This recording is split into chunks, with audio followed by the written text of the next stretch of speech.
So hi everyone. हाय या हाय हाय। जय, हाय दिव्या, बाकी सभी ऑडियंस को मेरी तरफ से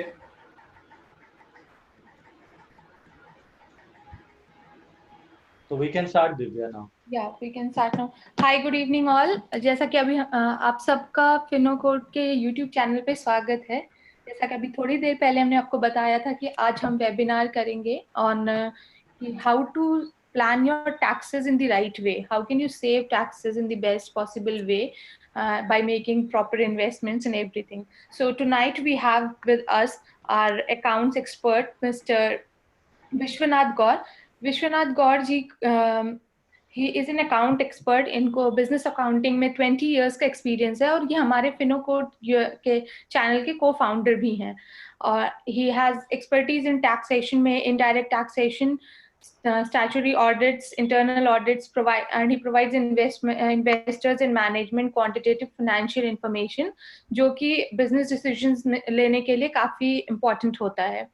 So I welcome Vishwanath ji to the webinar today. And on the other hand, we have Mr. Jay Baudial, who is the co-founder of Urban Skill. So Vishwanath ji, I welcome you to the webinar. या मैं अपने सभी audience को सबसे पहले जो है अपने YouTube पे आने के लिए धन्यवाद करना चाहता हूँ। और आज का हमारा जैसा कि वीडियो है पूरा का पूरा टॉपिक टैक्स सेविंग के ऊपर है। और आज हम उन सभी सवालों का जवाब देंगे जो लोग अपना टैक्स को सेव करना चाहते हैं। और फाइनेंशियल ईयर 2020-21 यानी जो करंट फाइनेंशियल ईयर चल रहा है, अब इस करंट फाइनेंशियल में आप कैसे अपने टैक्स को सेव कर सकते हैं, तो आज हम उसी की कुछ टिप्स देंगे आपको। पर्सनल लेवल पे आप किस तरह से अपना टैक्स बचा सकते हैं, आज हम उसी के बारे में आपको बताएंगे। सर, हम स्टार्ट यहाँ से कर सकते हैं कि बेसिक अंडरस्टैंडिंग क्या होगी इनकम टैक्स की और इनकम टैक्स स्लैब रेट्स जो हैं। आई थिंक बहुत ज्यादा लोग हैं जिनको इसके बारे में भी नहीं पता होता है, स्पेशली जो बिगिनर्स हैं, जो यंग अर्नर्स हैं, उन्हें ज्यादा इन सब चीजों के बारे में पता नहीं होता है। तो कैन वी स्टार्ट, मतलब हम वहां से शुरू कर सकते हैं क्या? जी देखिए, सबसे पहले तो मैं आपको ये सभी को यही बताना चाहूँगा कि आज हर व्यक्ति जो है ये चाहता है कि किस तरह से उसका टैक्स बच जाए ताकि ज़्यादा से ज़्यादा वो इनकम अपने घर ले जा सके, चाहे वो एज ए सैलरी पर्सन हो, चाहे वो बिजनेस पर्सन हो। दोनों का ही एक ही लक्ष्य होता है, ज़्यादा से ज़्यादा पैसा सेव करना। लेकिन क्योंकि गवर्नमेंट की तरफ से ऐसे बहुत से टैक्स हैं जिसके कारण हमारी इनकम जो है कम हो जाती है, बट अगर हम कुछ थोड़े से टिप्स अपनाएं तो वो इनकम को हम बढ़ा सकते हैं और टैक्स से भी हम बच सकते हैं। अब वो कौन कौन से टिप्स हैं आज हम उसी के बारे में बताएंगे। वो भी हम आपको ये भी बताएंगे कि जो 2 टाइप्स के टैक्स स्ट्रक्चर हैं, जी हाँ, 2 टाइप्स के टैक्स स्ट्रक्चर, यानी कि old tax structure and new tax structure. अब दोनों में मैं आपको ये भी बताऊंगा कि आपके लिए कौन सा ठीक रहेगा, यानी कि सैलरी पर्सन के लिए कौन सा टैक्स स्ट्रक्चर बढ़िया रहेगा या एक बिजनेस ओनर्स के लिए कौन सा टैक्स स्ट्रक्चर बेटर रहेगा। तो अगर मैं बात करूं ये दोनों टैक्स स्ट्रक्चर में, तो सैलरी पर्सन के लिए जो ओल्ड टैक्स स्ट्रक्चर है वो ज़्यादा बेनिफिशियल है, यानी कि उसमें उसको ज़्यादा बेनिफिट है, वो ज़्यादा टैक्स सेव कर सकता है, अपनी इनकम की एक मोटी रकम वो एक अपने साथ अपने घर ले जा सकता है, यानी कि उसको गवर्नमेंट को ज़्यादा टैक्स देने की यहाँ जरूरत नहीं पड़ेगी, क्योंकि उसको बहुत से यहाँ पे डिडक्शन मिलते हैं जिनका वो क्लेम कर सकता है। बट ठीक यदि हम इसके अपोजिट न्यू टैक्स स्ट्रक्चर की बात करें, तो क्योंकि उसके अंदर गवर्नमेंट ने बाकी सभी तरह के डिडक्शन क्लेम जो हैं हटा दिए हैं, तो वहां पे उसका डिडक्शन क्लेम नहीं ले सकते, यानी कि जो भी आपने इन्वेस्टमेंट करी है उसका आपको कोई भी डिडक्शन क्लेम का बेनिफिट न्यू टैक्स स्ट्रक्चर में नहीं मिलने वाला है। अगर हम बात करें एनपीएस की, तो एनपीएस को जरूर न्यू टैक्स स्ट्रक्चर में शामिल किया गया है 80 सीसीडी क्लाउज 2 के अंतर्गत। और बाकी ओल्ड टैक्स स्ट्रक्चर जो है वो उन लोगों के लिए ज्यादा बेनिफिटेबल है जो लोग ज्यादा डिडक्शन क्लेम करना चाहते हैं, यानी जिन्होंने इन्वेस्टमेंट ज्यादा की हुई है और वो उसका डिडक्शन क्लेम करना चाहते हैं, ज्यादा से ज्यादा अपना टैक्स सेव करना चाहते हैं, उनके लिए ओल्ड टैक्स स्ट्रक्चर ज्यादा बेटर है।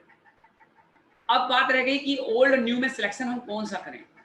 तो यहाँ पे जो सैलरी पर्सन है, अगर वो एक बार ओल्ड टैक्स स्ट्रक्चर या न्यू टैक्स स्ट्रक्चर में कोई भी टैक्स स्ट्रक्चर सेलेक्ट कर लेते हैं, तो वो नेक्स्ट ईयर में जाके अपना टैक्स स्ट्रक्चर बदल भी सकते हैं। यानी कि अगर किसी सैलरी पर्सन ने आज ओल्ड टैक्स स्ट्रक्चर से टैक्स को पे किया और अपनी रिटर्न फाइल की, तो वो नेक्स्ट ईयर जाके वो न्यू टैक्स स्ट्रक्चर से भी आगे अपना जो है उसमें सेटल हो सकता है। बट जहां तक बिजनेस ओनर्स की बात है, तो बिजनेस ओनर जो है वो अपना टैक्स स्ट्रक्चर चेंज नहीं कर सकता। उसने अगर एक बार इन दोनों में से जो भी टैक्स स्ट्रक्चर इस्तेमाल किया, परमानेंट फिर उसको उसी टैक्स स्ट्रक्चर में अपना रिटर्न फाइल करना होगा। की डिफरेंस क्या है ओल्ड टैक्स स्ट्रक्चर में और न्यू टैक्स स्ट्रक्चर में, और क्यों ओल्ड टैक्स स्ट्रक्चर ज्यादा बेनिफिशियल है? जी, ये बहुत ही इंपॉर्टेंट क्वेश्चन है और मैंने अभी थोड़ी देर पहले इसी के बारे में थोड़ा सा बताया, और मैं अब आपको दोबारा से यही बताना चाहूंगा कि जो ओल्ड टैक्स स्ट्रक्चर है वो हमें ज्यादा डिडक्शन क्लेम करने की परमिशन देता है, जिससे कि हमारा अधिक से अधिक टैक्स सेव हो। बट न्यू टैक्स स्ट्रक्चर में हमें सारे डिडक्शन हमसे हटा लिए गए हैं। यहाँ पे हमें सिर्फ एक, यदि मैं बात करूं एनपीएस यानी नेशनल पेंशन स्कीम की डिडक्शन दी गई है 80 CCD क्लास 2 में।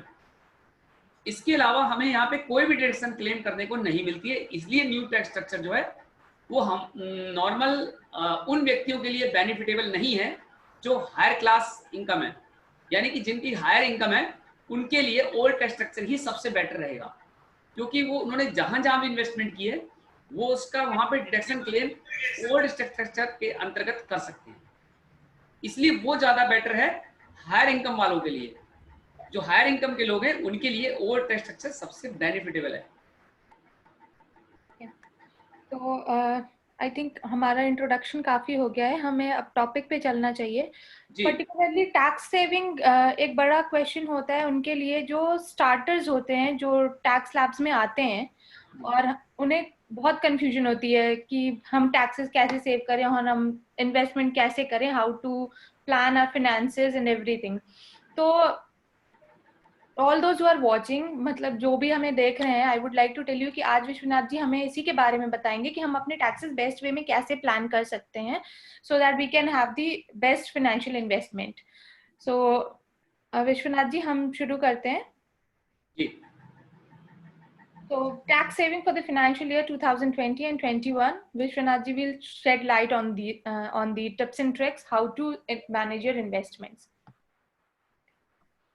तो हम आज आपको यही बताएंगे कि आप किस तरह से टैक्स सेव कर सकते हैं न्यू टैक्स स्ट्रक्चर में भी और ओल्ड टैक्स स्ट्रक्चर में। आज हम उसकी दोनों की डिटेल बताएंगे और कहाँ आप सेविंग करके अधिक से अधिक रिटर्न ले सकते हैं और कम से कम टैक्स वहां पे आप जमा करेंगे। तो चलिए ज्यादा देर न करते मैं आपको स्टेप टू स्टेप समझाने का प्रयास करता हूं। सबसे पहले हम आपको बताएंगे HRA नंबर 1।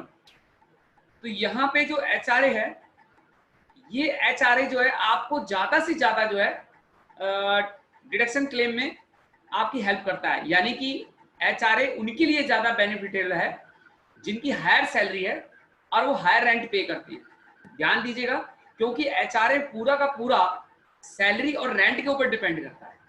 तो यदि आपकी सैलरी अच्छी है और आप अच्छा टैक्स पे कर रहे हैं, तो उस केस में जो HRA है वो आपके लिए ज्यादा बेनिफिट है। और HRA की जो कैलकुलेशन है, मैंने फिनोकोड के यूट्यूब वीडियो पे इसके एक वीडियो भी बनाई हुई है सेपरेट, तो आप चाहे वहां से HRA की पूरी कैलकुलेशन भी देख सकते हैं। तो यहाँ पे जो HRA है पूरी तरह हायर सैलरी और हायर रेंट पेड वालों के लिए ही सबसे ज्यादा बेनिफिटेबल है। वो लोग जो अच्छी सैलरी पाते हैं लेकिन अच्छा रेंट भी पे करते हैं, तो वो यहाँ से HRA में डिडक्शन क्लेम का ज्यादा से ज्यादा बेनिफिट उठा सकते हैं। और मैं इसका एक बोनस टिप और देना चाहूंगा कि HRA के अंदर यदि आप अपने पेरेंट्स को एक मुफ्त राशि रेंट के रूप में भी दे सकते हैं हर महीने, और पेरेंट्स का रिटर्न फाइल करके वहां भी जो है आप उस HRA का पूरा लाभ उठा सकते हैं। यानी कि आप अपने पेरेंट्स को भी एक रेंट पे करके हर महीने और उनका रिटर्न फाइल करके आप उसका बेनिफिट उठा सकते हैं। अच्छा विश्वनाथ जी, यहाँ पे मैं एक सवाल पूछना चाहूंगा आपसे। जी। मान लेते हैं कि एक ही फैमिली में फादर और सन दोनों जॉब करते हैं, राइट? मतलब और ऐसा तो नहीं होता होगा कि दोनों ही अपनी इनकम टैक्स में HRA क्लेम कर पाए रेंट की रिसीट दिखा के? ऐसा पॉसिबल है? मतलब ऐसे में कैसे होता है? देखिए, मान लेते हैं कि एक तो क्या होता है ना कि अपना घर होता है तो अपने पेरेंट्स को रेंट दे सकते हैं लोग, राइट? तो एक है कि मान लेते हैं कि वो किराए के घर में ही रह रहे हैं और फादर सन है, राइट। अब उसमें अगर बाई चांस दोनों अलग अलग क्लेम कर लेते हैं, एड्रेस एक ही होता है, तो क्या ये गलत है? या दोनों उस एचआरए का मान लो 1 लाख रुपए अमाउंट है या 50,000 है, राइट, तो दोनों उसका हाफ हाफ क्लेम करना चाहते हैं। क्लेम की बात मैं अलग करता हूं, मैं तो ये मानता हूं कि मान लेते हैं कि दोनों बाप बेटे वाकई में एक्सपेंस शेयर कर रहे हैं रियलिटी में, तो क्या उसका लाभ पा सकते हैं इन दैट केस? चलिए, आपका क्वेश्चन बहुत अच्छा था और मैं इसका जवाब भी बहुत बढ़िया दूंगा। हाँ। अगर फादर और सन दोनों एक ही हाउस के अंदर रहते हैं और वो दोनों अपना एचआरए क्लेम कर रहे हैं, दोनों जॉब करते हैं, तो यहाँ पे वो दोनों अगर अपनी रिटर्न सेपरेट फाइल करते हैं, ध्यान दीजिएगा, अगर दोनों आईटीआर अपनी अलग अलग फाइल करते हैं, सन एंड फादर, तो वो डिवाइड कर सकते हैं उस रेंट को। अच्छा, बट पूरा सेपरेट रेंट क्लेम नहीं कर सकते। अच्छा, मतलब ओके, मतलब पूरा रेंट उन दोनों में से एक को ही क्लेम करना होगा, आधा आधा रेंट क्लेम कर सकते हैं? नहीं, कई बार इनकम टैक्स में क्या होता है ना, रेंट की एक लिमिट होती है कि एचआरए इससे ज्यादा क्लेम नहीं हो सकता, राइट। बिल्कुल। अगर वो बड़ा अमाउंट है तो ज्यादा से ज्यादा फायदा पाने के लिए क्या वो बाप बेटे दोनों क्लेम कर सकते हैं? और वाकई में मैं तो ये मान रहा हूं कि वो वाकई में दोनों खर्चे बियर करते हैं वाकई में, तो उस सिचुएशन में क्या होगा? देखिए, अगर ऐसा है दोनों एक ही हैं बट रिटर्न अलग अलग फाइल करते हैं, तो वो वहां पे रेंट को डिवाइड करके दिखा सकते हैं, अलग अलग से 2 स्लिप उनको बनानी पड़ेगी रेंट की यहाँ पे। अच्छा, हाँ, 2 स्लिप दिखानी पड़ेगी उनको, और उसमें भी जो रेंट डिसाइड होगा वो हाफ हाफ ही होगा, वहां फुल रेंट नहीं दिखा सकते उसमें। हाँ हाँ, वो मैं समझ गया। तो और दोनों को सेपरेट रिटर्न भी फाइल करनी पड़ेगी अलग अलग अपनी। अच्छा अच्छा, तो क्या लैंडलॉर्ड दो रसीद दे सकता है? आई मीन नहीं नहीं, अगर दोनों जैसे अगर बाप बेटे अपना लेना ही चाहते हैं डिडक्शन, तो उसमें एक ले ले तो भी कोई उसमें नुकसान नहीं है। नहीं नहीं, एक में एक्चुअली क्या है ना कि जो उनका बफर है, जो उसका स्लैब है, मान लेते हैं कि एचआरए पे टोटल छूट 25,000 की है, राइट, मान लेते हैं, राइट। अगर किराया ही 60,000 रुपए है तो दोनों चाहेंगे ना 30,000 डिवाइड करके 25,000 का दोनों फायदा उठा ले। मैं उस एंगल से जानना चाह रहा हूँ। नहीं नहीं, ऐसा नहीं है। मैं आपको एचआरए की थोड़ी सी एक मिनी गणित समझा देता हूँ। एचआरए एक्चुअली डिपेंड होता है metro and non metro city के ऊपर। अच्छा अच्छा अच्छा, या आपने वो मकान कहाँ लिया है, मेट्रो सिटी में लिया है, यानी कि दिल्ली और हो गया आपका, मुंबई हो गया, कैलकाटा हो गया, चेन्नई हो गया, ये 4 ही हमारे मेट्रो सिटी हैं। बाकी गुड़गांव भी नॉन मेट्रो सिटी है, ये कोई भी मेट्रो सिटी नहीं है।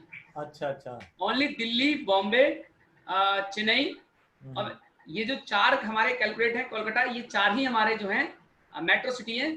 और 50% इसका जो है कैलकुलेट होता है, और इसके अलावा 10% जो होता है basic salary plus DA minus rent paid उसके अंदर, और 50% जो मेट्रो सिटी है उन दोनों के अंदर विच एवर इज लेस, वही एचआरए का एग्जम्पशन होता है। अच्छा अच्छा अच्छा, तो एचआरए की कोई ये फिक्स लिमिट नहीं है 25,000 30,000, ऐसा कुछ नहीं है।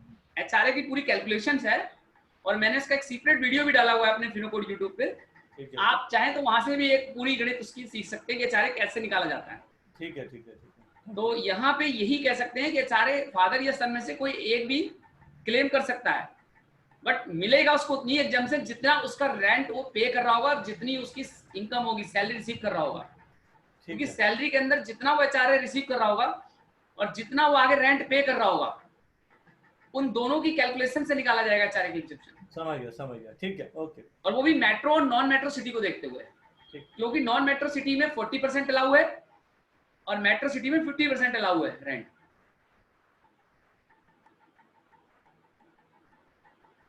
अब हम बात करते हैं नेक्स्ट होम लोन के लिए।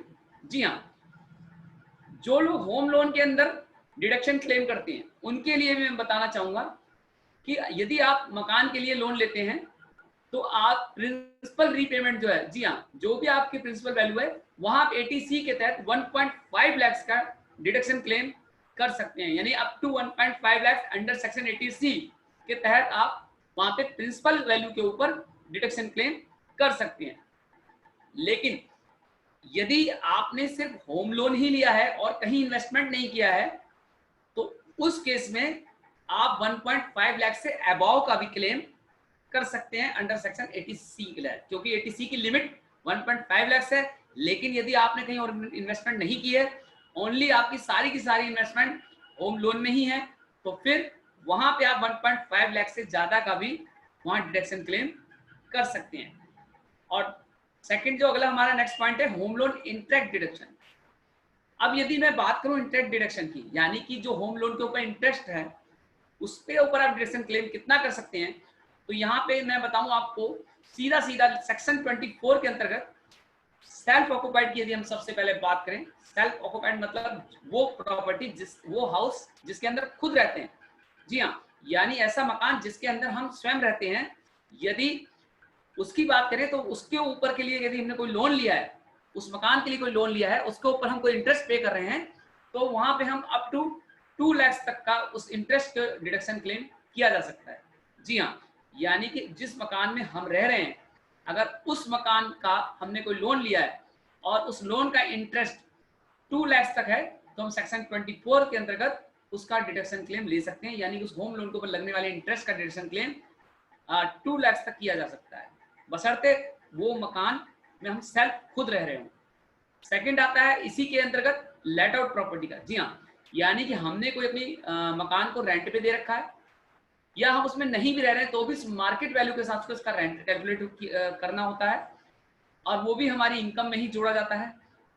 उसके अंदर यह अगर देखें कि हमने होम लोन के ऊपर जो इंटरेस्ट लिया है वो ज्यादा है, लेकिन हम जो उसके ऊपर इंटरेस्ट पे कर रहे हैं आगे, ध्यान दीजिएगा, जो हम मकान के ऊपर जो हमने रेंट ले रहे हैं वो कम है, लेकिन हम उस मकान के लोन के ऊपर का इंटरेस्ट ज्यादा दे रहे हैं, यानी कि लॉस ऑफ प्रॉपर्टी हो रही है यहाँ पे पूरी। तो प्रॉपर्टी से जो लॉस हो रहा है वो हम अप टू 2 लाख तक का वहां पे डिडक्शन क्लेम कर सकते हैं। तो आप सभी को ही इस चीज का अच्छे से पता होना चाहिए कि आपने यदि किसी मकान के लिए लोन ले लिया है और उस लोन के ऊपर का इंटरेस्ट ज्यादा पे कर रहे हैं, लेकिन उस मकान से जो रेंट है वो आपको कम आ रहा है, तो वहां पे आप लॉस फ्रॉम हाउस प्रॉपर्टी जो है वो आप पूरा का पूरा अप टू 2 लाख तक कवर कर सकते हैं। और नेक्स्ट है हमारा इंटरेस्ट डिडक्शन से आगे अफोर्डेबल हाउस रिलेटेड। जी हाँ, अब हम बात करें अफोर्डेबल हाउसिंग स्कीम के तहत यदि आपने कोई प्रॉपर्टी ली है, यहाँ अफोर्डेबल हाउसिंग से मेरा मतलब है जिसकी कॉस्ट 45 लाख से कम है। ध्यान दीजिएगा, मेरा मतलब ये है कि अगर आपने कोई अफोर्डेबल हाउसिंग स्कीम के तहत कोई प्रॉपर्टी ली है, हाउस प्रॉपर्टी ली है, यानी कि उसकी वैल्यू 45 लाख से कम है, तो फिर वहां भी आप डिडक्शन क्लेम उसका ले सकते हैं 1.5 लाख तक का। जी हाँ, 1.5 लाख तक का आप डिडक्शन क्लेम कर सकते हैं। नेक्स्ट यदि हम बात करें होम लोन ज्वाइंट बोरोवर्स का। ज्वाइंट बोरोवर का मतलब है जॉइंट बोरोवर्स यानी हस्बैंड और वाइफ दोनों ने मिलकर यदि कोई प्रॉपर्टी खरीदी है। जी हाँ, हस्बैंड और वाइफ दोनों ने मिलकर अगर अपनी कोई प्रॉपर्टी खरीदी है, तो वो उस केस में हस्बैंड और वाइफ अपनी अलग अलग सेपरेट रिटर्न फाइल करके अलग अलग अपना डिडक्शन क्लेम कर सकते हैं, बशर्ते दोनों अपनी रिटर्न को सेपरेट फाइल करेंगे, और उस केस में दोनों ही अपने अपने जो डिडक्शन पड़ता है जो उनका, उसका वो क्लेम कर सकते हैं, वो ले सकते हैं। इस प्रकार वो अपना टैक्स भी वहां सेव कर सकते हैं। और इसके अलावा नेक्स्ट हमारा जो है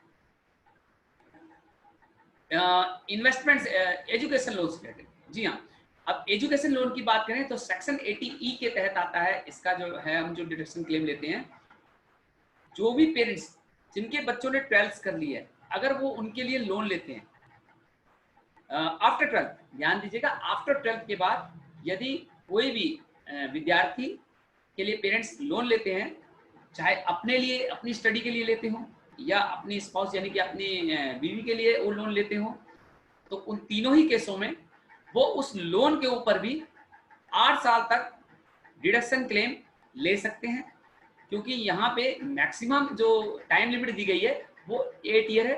8 ईयर तक वो डिडक्शन क्लेम कर सकते हैं, और चाहे भले ही उन्होंने वो loan education loan self study के लिए लिया हो, चिल्ड्रन अपने बच्चों के लिए लिया हो, या स्पाउस यानी कि अपनी वाइफ के लिए लिया हो, उन तीनों ही केसों में 8 साल तक डिडक्शन क्लेम किया जा सकता है, जो भी उनके लोन के ऊपर लगने वाला इंटरेस्ट है उसके ऊपर। बात करते हैं हम इन्वेस्टमेंट की यदि बात करें तो 80C से और 80U तक यदि हम बात करें तो ऐसी बहुत सी इन्वेस्टमेंट भी आती हैं जिसके ऊपर हम काफी डिडक्शन क्लेम करके अपना टैक्स सेव कर सकते हैं। फर्स्ट ऑफ ऑल, जैसे इन्वेस्टमेंट में सेक्शन 80C के तहत ईपीएफ, एम्प्लॉयज प्रोविडेंट फंड, इस ईपीएफ के अंदर जितना कंट्रीब्यूशंस एम्प्लॉयर का है, जी हाँ, मालिक का जितना भी हिस्सा उसमें कंट्रीब्यूट हो रखा है, वो पूरा का पूरा हम सेक्शन 80C के तहत, जिसकी लिमिट 1.5 लाख है, उसके अंतर्गत हम उसका बेनिफिट यानी हम उसका डिडक्शन क्लेम कर सकते हैं और यहाँ पे हम टैक्स सेव कर सकते हैं। और जो हमारा ईपीएफ का रिटर्न है वो 8 to 9% है, जी हाँ, और ये भी पूरा नॉन टैक्सेबल होता है। बट ये क्योंकि एक रिटायरमेंट प्लानिंग है, बहुत लंबे समय के बाद हमें इस पे पैसा मिलता है, तो हम ये कह सकते हैं कि बहुत इमरजेंसी केस में ही हम ईपीएफ को पार्शियली निकाल सकते हैं। तो अगर हम इसके पूरा गणित देखें इसका, तो रिटर्न तो जरूर नॉन टैक्सेबल है, बट ये एक लॉन्ग टर्म प्रोडक्ट है। अब बात करते हैं हम अगली एनपीएस के बारे में। एनपीएस जो कि न्यू टैक्स स्ट्रक्चर में भी शामिल किया गया है और ओल्ड टैक्स स्ट्रक्चर में भी शामिल है।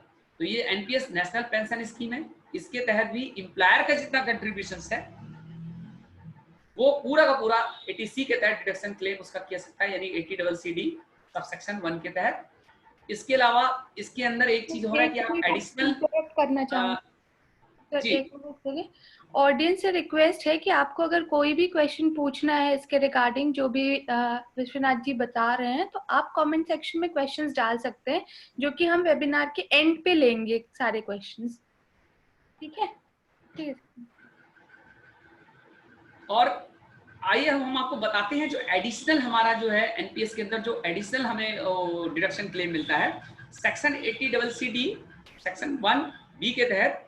उसके अंतर्गत 50,000 का हम अबाव मतलब डिडक्शन क्लेम हम ले सकते हैं, बशर्ते जो आपका बिजनेस ओनर है उसने आपके सैलरी को रीस्ट्रक्चर किया हो। जी हाँ, यानी कि सैलरी रीस्ट्रक्चर अगर करता है तो उस केस में आप जो है इसका पूरा डिडक्शन क्लेम ले सकते हैं एडिशनल 50,000 का। और इसके साथ साथ यदि मैं बात करूं एनपीएस में, तो एनपीएस में एम्प्लॉयर्स जैसे गवर्नमेंट केस में यदि हम बात करें, जी हाँ, यदि गवर्नमेंट एम्प्लॉइज हैं तो उस केस में तो एम्प्लॉयर आपका कंट्रीब्यूशन करता ही करता है और उसमें आपको हर साल उस डिडक्शन का क्लेम मिलता है, वहां आपका टैक्स सेव होता है।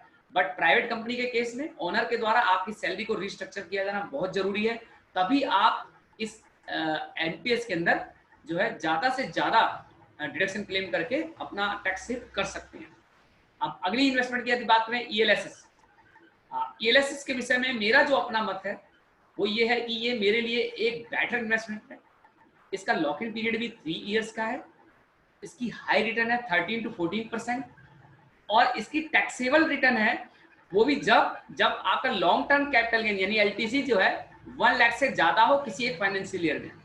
ध्यान दीजिएगा, मेरे लिए ईएलएसएस क्यों बेटर है, ईएलएसएस मतलब इक्विटी लिंक सेविंग स्कीम, ये इसलिए बेटर है क्योंकि यदि यहाँ हम इन्वेस्ट करते हैं तो हमें रिटर्न सबसे पहले बहुत ज्यादा आता है 13 to 14%। अब उससे ज्यादा जो है सबसे बड़ी बात किसका लॉक इन पीरियड 3 ईयर है। थर्ड पॉइंट कि ये टैक्सेबल रिटर्न जब भी बनेगी जब आपका एलटीसी जो है यानी कि long term capital gain tax जो है यदि 1 लाख से ज्यादा होगा, और ऐसा क्योंकि बहुत कम केस में होता है तो इसलिए ये हर तरह से बेनिफिटेबल है, यहाँ पे इन्वेस्ट करना बहुत ही बढ़िया है। अब बात करते हैं next investment fixed income deposit जो कि सेक्शन 80C के तहत आती है। इसके अंदर भी हमारी जैसे सुकन्या समृद्धि योजना बहुत ही अच्छी स्कीम है। इसके अंदर रिटर्न हमें जरूर 8 to 9% है, बट ये पूरी तरह से नॉन टैक्सेबल है, यानी इस पे कोई भी टैक्स नहीं है। बट इसका जो लॉक इन पीरियड है थोड़ा लंबा है, यानी कि डॉटर की एज जब 21 ईयर्स से अबव होती है तभी आप इसका जो है बेनिफिट उठा सकते हैं। एंड नेक्स्ट हमारा जो है अगली जो हमारी डिपॉजिट है जैसे पीपीएफ एंड बीपीएफ, यदि पब्लिक प्रोविडेंट फंड या वर्चुअल प्रोविडेंट फंड, इसके अंदर यदि हम इन्वेस्ट करते हैं तो यहाँ पे रिटर्न अच्छा खासा हमें मिलता है 8 to 9% का, बट ये भी हमारा एक तरह का नॉन टैक्सेबल है अंडर सेक्शन 80। जी हाँ, अंडर सेक्शन 80C के तहत ये हमारा पूरा का पूरा जो है इसका जो रिटर्न है वो नॉन टैक्सेबल है और रिटर्न भी 8 to 9% हमारा इसमें हमें अच्छा खासा मिलता है। और नेक्स्ट जो हमारा पोस्ट ऑफिस डिपॉजिट, एनएससी या हमारा सिटीजन डिपॉजिट स्कीम जितनी भी है, ये जितनी भी स्कीम है, इसके अंदर जितना डिपॉजिट के बाद जो हमें रिटर्न मिलता है वो हमारा टैक्सेबल होता है। तो यहाँ पे जो पोस्ट ऑफिस डिपॉजिट है या एनएससी नेशनल सेविंग सर्टिफिकेट या सीनियर सिटीजन डिपॉजिट है, तो यहाँ पे हम यही कहेंगे किसका टैक्सेबल, जो इसका रिटर्न है जो पूरी तरह वो टैक्सेबल होता है। हेल्थ इंश्योरेंस की बात करें, यहाँ पे आपको पैसा लगाना बहुत जरूरी है, यानी कि यहाँ इन्वेस्टमेंट बहुत जरूरी है, क्योंकि सेक्शन 80C में जिस तरह से LIC के अंदर पैसा इन्वेस्ट करना बहुत ही जरूरी है, क्योंकि वहां पे जो रिटर्न मिलती है वो भी हमें पूरी तरह टैक्सेबल होती है। और LIC में 1.5 लाख तक 80C के तहत हम उसके प्रीमियम का, एनुअल प्रीमियम का भी हम डिडक्शन क्लेम कर सकते हैं। इसके अलावा सेक्शन 80C में जो LIC की टर्म इंश्योरेंस है, ध्यान दीजिएगा, टर्म इंश्योरेंस पॉलिसी लेनी चाहिए, क्योंकि वो ज़्यादा हमारे लिए बेनिफिटेबल होती है और उसके अंतर्गत हमें रिटर्न भी अच्छा मिलता है और वो LIC हमारे लिए ज़्यादा बेटर होती है। और इसके अंतर्गत यदि हम हेल्थ इंश्योरेंस की बात करें तो LIC जिस तरह से जरूरी है, वैसे ही सेक्शन 80D में हमें हेल्थ इंश्योरेंस भी अपना जरूर कराना चाहिए, अपने स्वास्थ्य के लिए भी, और इसके ऊपर मिलने वाला जो डिडक्शन है वो भी हम ओल्ड टैक्स स्ट्रक्चर में सेक्शन 80D के तहत क्लेम कर सकते हैं। और ये हमारा जो क्लेम है 50,000 से 1 लाख तक का भी हो सकता है। क्यों? क्योंकि यहाँ पे यदि हम बात करें जिनकी एज 60 साल से कम है, जी हाँ, जिन व्यक्तियों की एज 60 साल से कम है, तो वो 25,000 तक का प्रीमियम हर साल सेक्शन 80D के तहत हेल्थ इंश्योरेंस के तहत डिडक्शन क्लेम कर सकते हैं। लेकिन जिनकी एज 60 से अबव है, वो ऐसे व्यक्ति या जो डिपेंडेबल हैं, ऐसे पर्सन सेक्शन 80D के तहत 50,000 से 1 लाख तक का प्रीमियम हर साल हेल्थ इंश्योरेंस के इन्वेस्ट करके वो डिडक्शन क्लेम कर सकते हैं सेक्शन 80D के तहत। और इस प्रकार से हम अपनी इन्वेस्टमेंट को डिसाइड कर सकते हैं। यहाँ पे मैंने आपको बताया है कि कहाँ कहाँ आप इन्वेस्टमेंट कर सकते हैं। आप अपने हेल्थ सेक्टर में जाके पैसा इन्वेस्ट कीजिए, आपके स्वास्थ्य के लिए बेटर रहेगा। इसके अलावा आपको डिडक्शन क्लेम भी अच्छा मिलेगा सेक्शन 80D के तहत।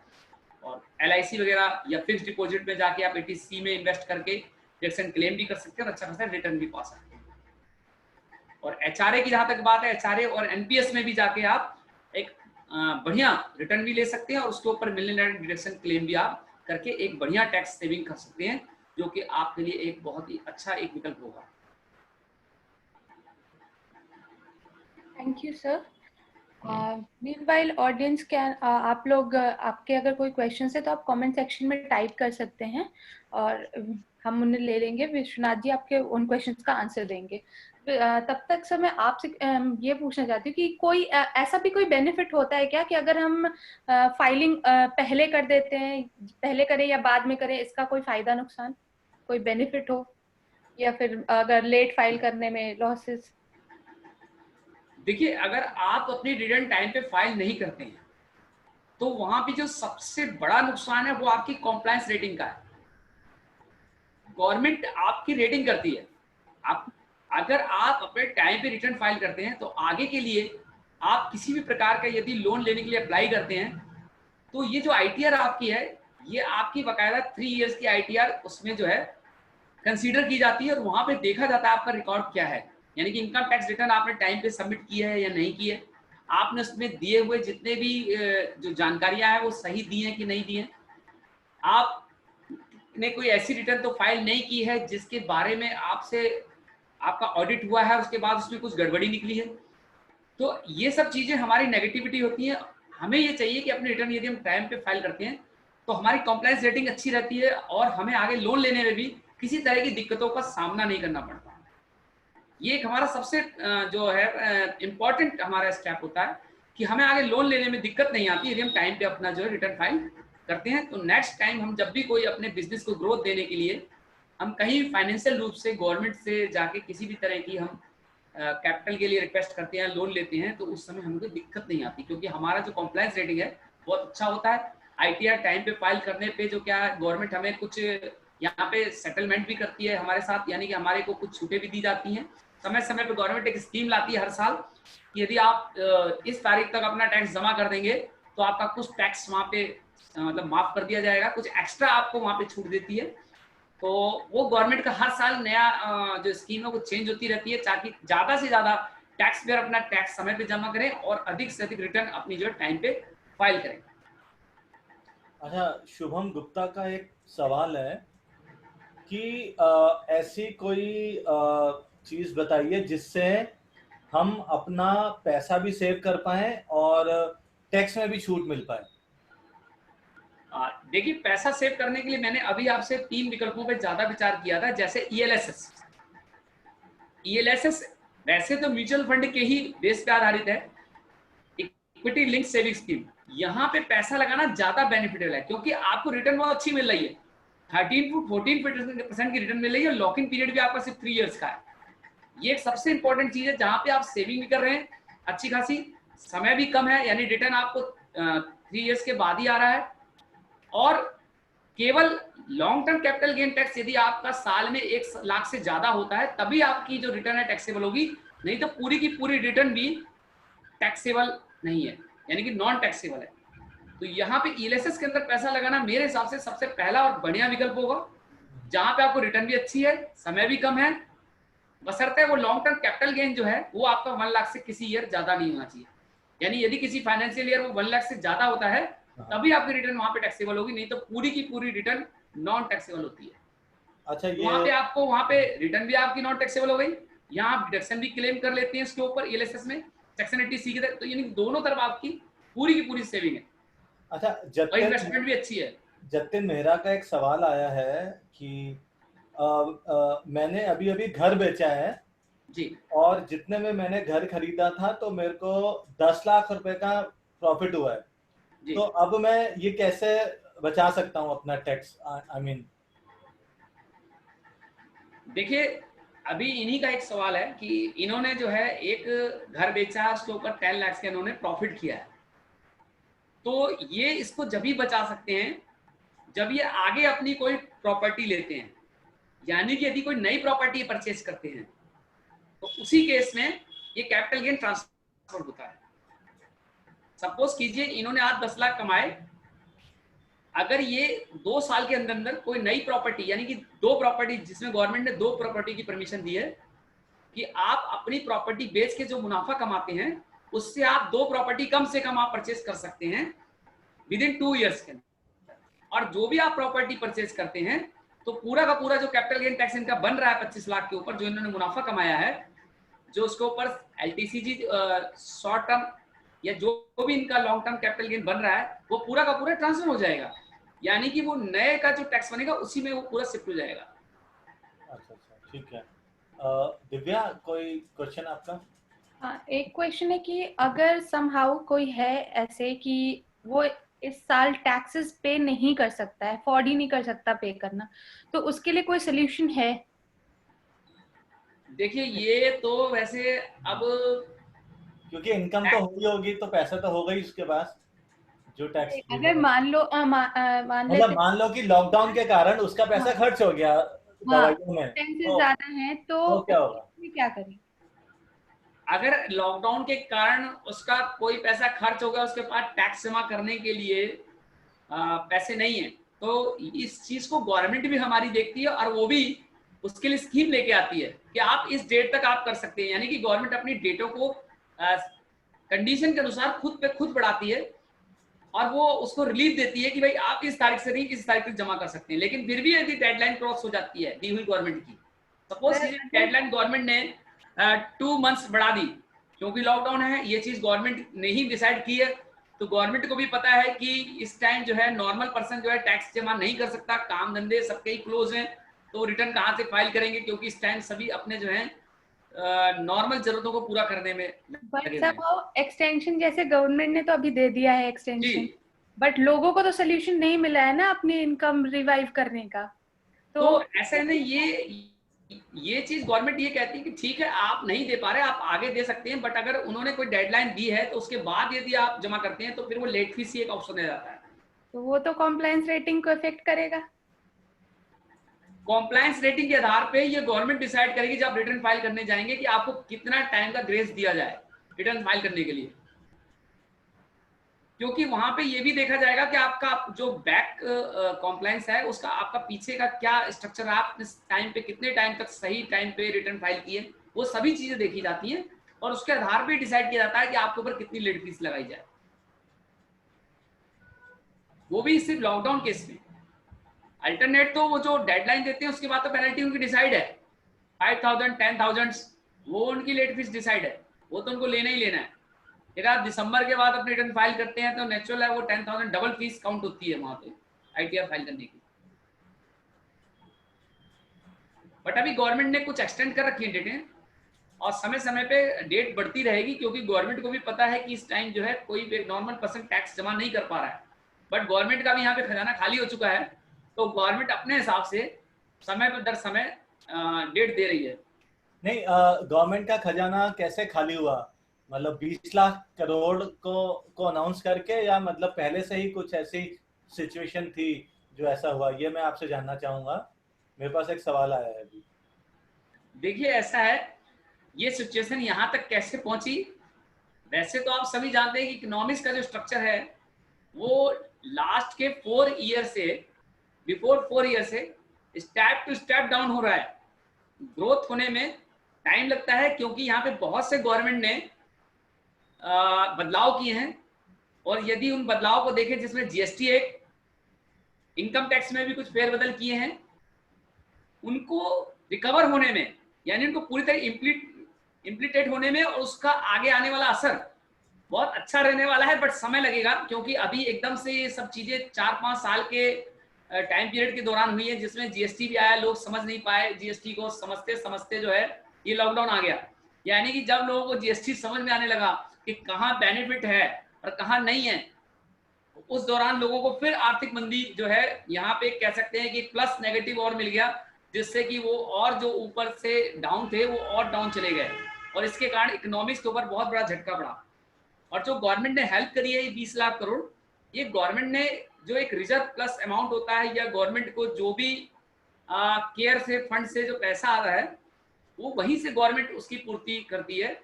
लेकिन क्योंकि गवर्नमेंट को भी यदि टैक्स का कोई पैसा नहीं आएगा तो उसकी इकोनॉमिक ग्रोथ तो बिल्कुल स्टॉप हो जाएगी, तो उसके लिए भी, डेवलपमेंट के लिए भी गवर्नमेंट को कुछ रूल्स ऐसे लाने पड़ते हैं जिससे कि जिन लोगों के पास पैसा है कम से कम वो तो अपनी आईटीआर और टैक्स स्ट्रक्चर समय पे फाइल कर सकें। तो मेरे पास एक क्वेश्चन और आया है कि वो कह रहे हैं कि मेरी सैलरीड जॉब है और 80,000 उनकी सैलरी है, 80,000, राइट? वो कह रहे हैं कि अगर मेरी 80,000 सैलरी है और मेरा सारी सैलरी घर खर्च में, रेंट में, हर जगह खर्च हो जाती है, तो मैं टैक्स कैसे दूं, जबकि मेरे को टैक्स भरने के लिए वो है, देना पड़ता है।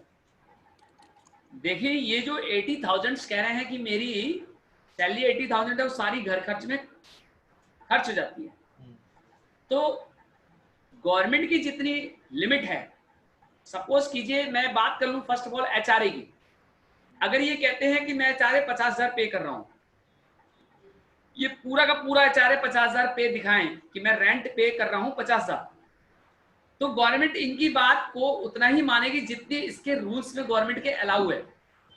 यानी कि गवर्नमेंट अपनी कैलकुलेशन से निकालती है कि भाई आपको एचआरए की इतनी ही एग्जम्पशन मिलेगी, इससे ज्यादा नहीं।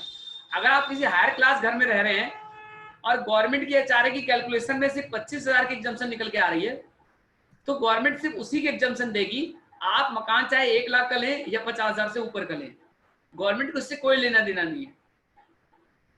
और इसी तरह से हर खर्चे के अंदर एक लिमिट दी हुई है गवर्नमेंट ने कि आप इस लिमिट तक ही इस खर्च को कर सकते हैं, ज्यादा खर्चों को आप दिखा के टैक्स से बच नहीं सकते, उसका भी आपको बकायदा रिटर्न प्रूफ देना होगा, और उसकी भी एक लिमिट्स हैं, हर एक्सपेंसेस की एक लिमिट है। ऐसे तो कोई भी व्यक्ति अपने लिमिट्स एक्सपेंसेस के 5 लाख की सैलरी का भी दिखा देगा, तो वहां भी टैक्स उसका नहीं बनेगा। तो इस चीज के लिए आईटीआर के अंदर चैप्टर 6A में बहुत सी ऐसी कंडीशंस दे रखी हैं जो डिसाइड करती है कि आपका जो किस एक्सपेंसेस पे कितनी लिमिट है और कहां तक आप उस खर्चे को दिखा सकते हो। प्रदीप पंत का एक क्वेश्चन है कि डोनेशन में हम कितने % तक क्लेम कर सकते हैं? देखिए डोनेशन की जहां तक बात है कि पहले तो गवर्नमेंट ने डोनेशन को कह रखा था कि आप पूरी तरह से बाहर हैं चैरिटी एंड डोनेशन, कि आपको कोई भी टैक्स पे नहीं करना है। बट क्योंकि डोनेशन की कह सकते हैं कवर्ड में बहुत सारी ऐसी चीजें हो रही थी कि काफी पैसा डोनेशन की आड़ में जो है वो टैक्स से बचाया जा रहा था। बट अब गवर्नमेंट ने उसके ऊपर भी लगा दिया कि डोनेशन के लिए एक न्यू टैक्स स्लैब आई है, जिसके अंदर 20% भी है, 30% की भी स्लैब है और नील की भी स्लैब है।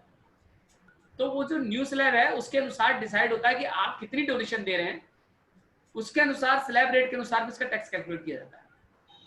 पहले डोनेशन नहीं था उस स्लैब रेट में, बट अब डोनेशन चैरिटी को भी शामिल कर लिया गया है। वो 10% भी हो सकता है, 20% भी हो सकता है, 30% भी हो सकता है, एज पर डोनेशन। यानी आप डोनेशन कितनी दे रहे हैं उस अमाउंट के ऊपर वो फिक्स होता है स्लैब रेट। जो आईटीआर की स्लैब है उसमें इनकम के अनुसार डिसाइड होता है, डोनेशन के अनुसार अलाउ होता है। जितनी डोनेशन आप दे रहे हैं उस अमाउंट के आधार पर तय होता है स्लैब रेट के अनुसार। अच्छा, पंकज अरोड़ा का एक क्वेश्चन था कि अब इसमें यह है कि वो एक एमएनसी में जॉब करते हैं, उनकी सैलरी 2.5 लाख रुपए है, राइट? वो कह रहे हैं कि लास्ट ईयर क्या हुआ था कि 2.5 लाख सैलरी थी, खर्च होता जाता था, तो लास्ट में उनका टीडीएस भी काटा जाता था, बट लास्ट में वो बता रहे हैं कि उनके ऊपर 2.5-3 लाख रुपए टैक्स की वो आ गई, ओवरलोड आ गया। वो कह रहे मेरे पास पैसे हैं ही नहीं अब, तो इसका क्या? हो कह रहे मेरे सारे खर्च हो गए, मेरे पास बकायदा रसीदें हैं, सारा कुछ है, तो इसका क्या समाधान है? आप कह रहे 2.5 लाख रुपए पर है ही नहीं। देखिए, जहां वो जॉब करते थे, नेचुरल है वो जॉब करते होंगे, उनकी सैलरी 2.5 लाख है। हाँ। तो वहां पे कंपनी की रिस्पॉन्सिबिलिटी थी कि जो भी उनका टीडीएस बन रहा था सालाना, उसको मंथली जो है उनका डिडक्ट करना था टीडीएस, यानी मंथली बिहाफ पे उनका टीडीएस डिडक्ट करना था। क्योंकि कंपनी ने एंड में काटा, पूरा टीडीएस इकट्ठा लेके एंड में उसका डिडक्ट किया, तो उन पे लोड ज्यादा आ गया। वो टीडीएस उनका 12 मंथ में डिवाइड करके भी काटा जा सकता था, बट कंपनी ने ऐसा नहीं किया। कंपनी ने उनको हर महीने पूरी सैलरी दी, वहां भी उन्होंने इसका पूरा बेनिफिट लिया। उस टाइम उनको कोई दिक्कत नहीं आई, लेकिन लास्ट में जब कंपनी ने पूरा टीडीएस जब एंड में निकाला और उनकी सैलरी से डिडक्ट कर दिया, तो यहाँ पे उनके पास कोई ऑप्शन नहीं रह जाता। मतलब वो ये कहते हैं टीडीएस काटा गया था मेरा पहले भी, शायद कम काटा गया हो, मे भी हो सकता है कि 10% काटा गया हो। तो ये जो उनका कम काटा गया, ये ज्यादा काटा गया, जितना भी एंड में बचा होगा टीडीएस वो देना ही होगा, वो देना ही पड़ेगा। क्योंकि 4 इंस्टॉलमेंट होती है, 4 इंस्टॉलमेंट होती है, या हर महीने आप टीडीएस दे लें, या हाफ ईयरली दे दें, या आप क्वार्टरली दे दें, आपको 4 या 6 इंस्टॉलमेंट या पूरे 12 मंथ्स के अंदर आपको पूरे फाइनेंशियल का टीडीएस सबमिट कराना ही होता है। गवर्नमेंट बिल्कुल नहीं कहती कि आप पूरे साल का टीडीएस हमें एक साथ दें। गवर्नमेंट कहती है आप उसे मंथली टीडीएस भी जमा कर सकते हैं, कंपनी से डिडक्ट करा सकते हैं, आप चाहें तो हाफ ईयरली भी अपना टीडीएस डिडक्ट करा सकते हैं, आप चाहें तो क्वार्टरली भी करा सकते हैं। लेकिन अगर कंपनी कोई साल के एंड में काट रही है तो इसके अंदर दोनों की रजामंदी है, एम्प्लॉयर की भी और एम्प्लॉइज की भी, बिकॉज उनको ये कंपनी को रिमाइंड कराना चाहिए कि मेरा टीडीएस आप किस आधार पे काटेंगे, ये नोटिफिकेशन में डालना चाहिए। एंड में जाके यदि उनका टीडीएस कट रहा है तो इसमें कहीं ना कहीं कम्युनिकेशन गैप है एम्प्लॉयर के एम्प्लॉइज के बीच का, और उसका जो है बियर गवर्नमेंट नहीं करेगी। गवर्नमेंट तो कहती है मुझे 31 मार्च तक पूरा टीडीएस का जो है पूरा हिसाब चाहिए। अगर कंपनी किसी व्यक्ति को सैलरी दे रही है तो उसका साल का जो भी टीडीएस बनता है वो पूरा पूरा जमा होना चाहिए। अच्छा, पवन कुमार का एक क्वेश्चन है कि जैसे पवन कुमार जो है वो डोमेन नेम जो होते हैं, जैसे .com के नाम है, उसकी बाइंग एंड सेलिंग में इनका ये कहना है कि जैसे अगर मैं कोई 1 लाख रुपए का डोमेन नेम खरीदूं GoDaddy से, राइट? मतलब GoDaddy से अगर मैंने डोमेन खरीदा है तो GoDaddy उस पर जीएसटी काटता होगा जी, राइट? तो वो कह रहे हैं कि GoDaddy ने जैसे मेरा 1 लाख रुपए पे अगर जीएसटी 18% काट लिया है तो मैं उसका कैसे क्लेम ले सकता हूँ, राइट? तो मैं यहाँ पर एक पॉइंट ये बोलना चाहूंगा कि पवन की देखो, अगर आप थोड़ा बहुत डोमेन खरीद बेच रहे हो तो वो चल जाता है कि अगर आपके पास जीएसटी ना भी हो तो, राइट? लेकिन जब आप वाकई में इस ट्रेड में हो ना, तो आपको अगर जैसे आपने GoDaddy से 1,000 रुपए का भी डोमेन लिया, वो जो 18% का जीएसटी है आपने ये देखा होगा कि GoDaddy के पैनल में अगर आप जीएसटी नंबर डाल देते हैं तो GoDaddy वहां पर आपका जीएसटी नहीं काटता जी। राइट। तो पवन, उस केस में अगर आपके पास जीएसटी नंबर है तो आप हमेशा वहां पर वो जीएसटी नंबर डालें, और जिससे क्या होगा GoDaddy तो जीएसटी नहीं काटेगा, लेकिन जीएसटी जमा कराने की जिम्मेवारी आप पर आएगी। राइट। तो आपको जीएसटी जमा करवाना है, जो कि बाद में क्लेम लेकर आपको वापस उसका इनपुट मिल जाएगा। राइट। तो विश्वनाथ जी, आप और थोड़ा डिटेल में इस बारे में आप बताइए। देखिए, ऐसा है, मैं डोमेन के अलावा और भी चीजों के बारे में बता दूं कि जो भी हम विदेश में इंपोर्ट करते हैं, विदेश से जो भी हम सर्विस इंपोर्ट करते हैं, सर्विस या प्रोडक्ट दोनों ही कह सकते हैं, आपका जो डोमेन है वो सर्विस में आता है। हाँ, डोमेन परचेज करते हैं वो सर्विस में आता है। तो जो भी आप सर्विस जो है वहां से परचेज करते हैं, तो उस केस में आपको जीएसटी पे करना ही पड़ेगा, बशर्ते आपको बाद में उसका रिफंड मिल जाएगा। और अगर आप जीएसटी पे नहीं करते हैं, आपने कोई सर्विस वहां से परचेज करी और आपने इसका जीएसटी पे नहीं किया, तो फिर आपको उसके बिहाफ पे जीएसटी पे करना पड़ेगा, उसके बाद आपको उसका रिवर्स मिलेगा। यानी कि आप आरसीएम के दायरे में आ जाएंगे, रिवर्स चार्ज मैकेनिज्म। और यहाँ पर एक बात और है पवन, की यदि आपने जीएसटी नंबर नहीं डाला और GoDaddy फिर जो 18% जीएसटी काटता है ना, उसका क्लेम आप ले नहीं सकते, नहीं ले सकते। GoDaddy ने जमा करवा दिया, क्योंकि वो यूएस की कंपनी है। बिल्कुल। तो इसने कुछ ऐसा बनाया हुआ है कि लोग जीएसटी नंबर ना डाले तो भी GoDaddy तो जीएसटी काट रहा है आपसे, और वो जमा कराता है। तो उसके से बेटर यही है कि आप जीएसटी का नंबर लें, और ऐसा ना करें कि किसी फ्रेंड का जीएसटी नंबर उठाकर डाल दिया सो दैट GoDaddy आपका जीएसटी ना काटे, फिर आपके उस फ्रेंड को जीएसटी जमा कराना पड़ जाएगा। आज नहीं तो साल बाद, 2 साल बाद, 3 साल बाद नोटिस आ सकता है। राइट। तो उसके बाद प्रदीप पंत का एक सवाल और है कि सर 26 AS और फॉर्म 16 मिसमैच आ रहे हैं। राइट। तो अब रिटर्न किस हिसाब से फाइल करें, ये उनका सवाल है। देखिए, जो 26 AS और आप सॉरी कौन सा फॉर्म बोल रहे हैं? फॉर्म 16। फॉर्म 16, इसके अंदर मिसमैच होने का जो सबसे बड़ा कारण है वो ये है कि आपने जो अपना टीडीएस कटवाया है और जो उसका आपने क्लेम किया है रिफंड के लिए, तो उसमें अमाउंट में कुछ मिसमैचिंग है। कुछ जानकारी जो 26 AS में दी गई है वो आपके टीडीएस से मैच नहीं कर रही है, तो उसकी मैचिंग करनी बहुत जरूरी है, क्योंकि उसके बिना आप रिटर्न फाइल नहीं कर पाएंगे। यदि आप करते हैं ऐसा, तो वहां पे आपको इनकम टैक्स से एक नोटिफिकेशन आ सकता है, जिसमें आपको रीजन बताया जाएगा कि आपके मिसमैचिंग का कारण क्या है। और कारण सबसे बड़ा यही होता है कि आपने जो 26 A के अंदर इंफॉर्मेशन दी है टीडीएस की, वो या तो पूरी तरह से सही नहीं है, या तो अमाउंट्स के में फिगर है, या कोई जानकारी जिस पार्टी की है पैन नंबर में डिफरेंस है, कोई भी डिफरेंस इसके अंदर जरूर है जिसके कारण वो मिसमैच हो रहा है।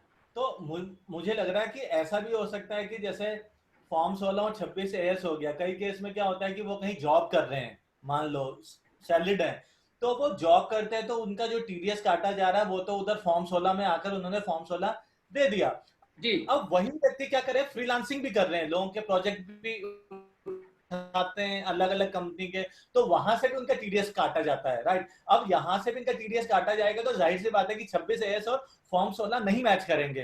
राइट। तो हमें और केस को जानना होगा कि प्रदीप जी का केस वाकई में क्या है। अगर ऐसा केस है तो कोई प्रॉब्लम वाली बात नहीं है, बोलो कि मुझे यहाँ से भी इनकम आ रही है, यहाँ से भी इनकम आ रही है, जो ज्यादा से ज्यादा टैक्स बनता है वो दें। मैं आपको इसमें थोड़ा सा बताना चाहूंगा कि मान लीजिए आप किसी कंपनी में काम कर रहे हैं, आपने वहां पे 5 महीने जॉब की और वहां पे टीडीएस कटवाया आपने, आप सेकंड जगह जॉब करने लगे, फिर या आप कहीं और भी पार्ट टाइम में जॉब कर रहे हैं, अच्छा 2-3 जगह पे आप जॉब कर रहे हैं, बट जहां भी आप जॉब कर रहे हैं आप बकायदा वहां पे अपना टीडीएस जरूर कटवाएं, या आप एक जगह पे जहां पे रिटर्न फाइल करवा रहे हैं किसी एक जगह पे, वहां पे जितने जगहों की इनकम है वहां पे उसको आप जरूर शो करवाएं। यानी सपोज कीजिए टीडीएस आपका 4 जगह कट रहा है, कोई बात नहीं, आप 4 जगह इनकम करिए, आप 2 जगह कंपनी में करिए, आप 3 जगह करिए, या आप एक कंपनी छोड़ के दूसरी में जाइए, बट लास्ट में जब आप अपनी रिटर्न फाइल कर रहे हैं तो वहां पे आप उन सभी टीडीएस की डिटेल जरूर सबमिट कराइए। इससे क्या होगा कि रिटर्न फाइल करते समय आपने अगर 4 जगह अपना टीडीएस कराया है, चारों जगहों का टीडीएस सर्टिफिकेट आप उसको वहां पे शो करिए। ताकि रिटर्न जब फाइल हो तो वो चारों जगह की इनकम पे जो आपका टीडीएस लगा है उसका बेनिफिट लास्ट में आपको रिफंड उसका मिल सके टीडीएस का। तो विश्वनाथ जी, यहाँ पर एक और बात मैं कहना चाहूंगा कि जैसे बहुत सारे लोग हैं कि डोमेन बेच के पैसा कमाते हैं, बहुत सारे लोग यूट्यूब चैनल चला के पैसा कमाते होंगे या ब्लॉग राइट करके, राइट। तब इसमें मेरे ख्याल से एक मतलब इनको टिप ये भी दी जा सकती है कि अगर वो वाकई में अपना टैक्स प्लान एडवांस में करना चाहते हैं तो कुछ इनकम, जैसे कई लोगों की ना डोमेन बेच कर भी इनकम होती है, ब्लॉगिंग से भी होती है, यूट्यूब से होती है। अब हर एक के घर में 2-3 लोग होते ही हैं, जैसे माँ बाप हैं, वाइफ हैं, राइट, बहन भाई हैं। तो मेरा मतलब अपनी राय है कि वो उनके नाम पे भी छोटी छोटी इनकम लेकर या एक पार्टनरशिप फॉर्म बनाकर उनको भी उसमें पार्टनर बनाकर ऐसे अपनी बड़ी इनकम 3-4 जगह डिवाइड करके भी वो टैक्स सेव कर सकते हैं, क्योंकि इसमें कुछ गलत नहीं है। वाकई में वो काम कर रहे हैं, हम इसको प्रमोट नहीं कर रहे कि तुम ऐसे टैक्स वो करो, लेकिन ये भी एक मेथड हो सकता है। और वाकई में कई बार क्या होता है ना, वाकई में आपकी फैमिली के मेंबर या आपका भाई या आपके फादर या आपकी वाइफ आपके बिजनेस में कंट्रीब्यूट करते हैं, राइट। लेकिन होता क्या है कि वो उनके नाम से इनकम ना बुक करके उनको इनकम या खर्चे देने के लिए अपनी इनकम में से पैसे दे देते हैं। तो बेटर तो यही हो ना कि उनके पास पैसा डायरेक्टली किसी उससे आए जिससे घर खर्च भी चल जाए और सेविंग भी हो जाए। आपका इसके बारे में क्या कहना है? नहीं, आपकी राय बिल्कुल ठीक है, लेकिन अगर हम अपने घर के लोगों को या अपने जानकार रिश्तेदारों को यदि हम बिजनेस में इन्वॉल्व कराते हैं तो वहां पे सबसे बड़ी चीज है कि बिजनेस में या नौकरी में हम अपने किसी को भी इन्वॉल्व कराएं तो शर्त यही होनी चाहिए कि हर कोई अपने इनकम का रिटर्न जरूर फाइल करे। हाँ, वो तो है, वो तो। अगर आप ये सोचते हैं कि आपने अपने सारे रिलेटिव में खर्चा डाइवर्ट करने के लिए उनको अपने यहाँ ज्वाइन करा लिया और सबको सैलरी बांट दी सारे और को खर्चा दिखा दिया गवर्नमेंट को मोटा, नहीं, सारे को तो कोई नहीं कराता। मेरा मतलब है कि घर में जैसे 3-4 लोग हैं, मैं सैलरी की बात नहीं कर रहा, मैं बात कर रहा हूँ यदि कोई ब्लॉग रन कर रहा है तो ब्लॉग की पेमेंट वो अपनी वाइफ के अकाउंट में ले, कोई अपनी कोई और चीज चल रहा है तो उसकी पेमेंट अपने फादर के अकाउंट में ले और उनको भी बिजनेस का हिस्सा बनाए। कई बार क्या होता है कि वाकई में वो कंट्रीब्यूट कर रहे होते हैं, जैसे ब्लॉग लिख रहे होते हैं, लेकिन उनको जो इनकम आती है वो अपनी इनकम में से दे रहे हैं। उससे अच्छा है कि वो डायरेक्टली इनकम उनके अकाउंट पे ले तो उनका भी टैक्स जमा हो जाएगा और जो भी टैक्स में छूट मिलनी है वो मिल जाएगी। और फीमेल का टैक्स स्लैब हमेशा ही ज्यादा होता है। इससे 4 बेनिफिट आप जो राय दे रहे हैं इससे 4 बेनिफिट होते हैं। हाँ, सबसे पहला बेनिफिट इसका तो सबसे डबल बेनिफिट है गवर्नमेंट को है, समय पे गवर्नमेंट को सबकी रिटर्न मिल जाएगी और अच्छी खासे टैक्स भी मिलेगा। सेकंड, लोगों की इनकम जनरेट होगी, यानी कि जो लोग घर बैठे हुए हैं कुछ भी नहीं कर रहे उनको एक रोजगार मिलेगा, जो कि आजकल बहुत बड़ी समस्या है। तो यहाँ पर रोजगार भी आप पैदा कर रहे हैं। ये बहुत अच्छी सोच है कि आप ये चाहते हैं कि आप उस इनकम को इनडायरेक्ट रूप से पेरेंट्स को या किसी को भी देने की बजाय आप उनको एक वर्क दें और उसके बिहाफ पे वो इनकम जनरेट करें, जिससे कि वो अपनी रिटर्न फाइल करके देश के निर्माण में और अपने निर्माण में दोनों में सहयोग करें, जो एक बहुत अच्छी सोच है और ऐसा ही होना चाहिए। हमें पैसा जेब से नहीं देना चाहिए, हमें उनको काम देकर और फिर उनकी इनकम जनरेट करनी चाहिए ताकि वो अपना टैक्स बचा भी सके और अपनी इनकम को भी ग्रोथ कर सके और एक रोजगार का एक साधन भी बन सके। एक और क्वेश्चन है हमारे पास कि can someone get EPF contribution from 2 different company? Like I am getting WRF home from 2-3 company and are ready for EPF contribution. So should I only choose one for contribution or I can get contribution from? Can someone get EPF contribution from EPF contribution?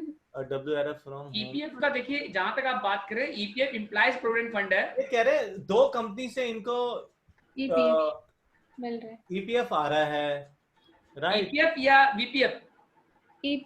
EPF कोई company and I'm getting work from home from 2-3 company and already EPF contribution, so should I choose one? अच्छा, मतलब इनका जो सवाल है वो ये है कि जैसे आजकल वर्क फ्रॉम होम का कल्चर आ गया है, राइट?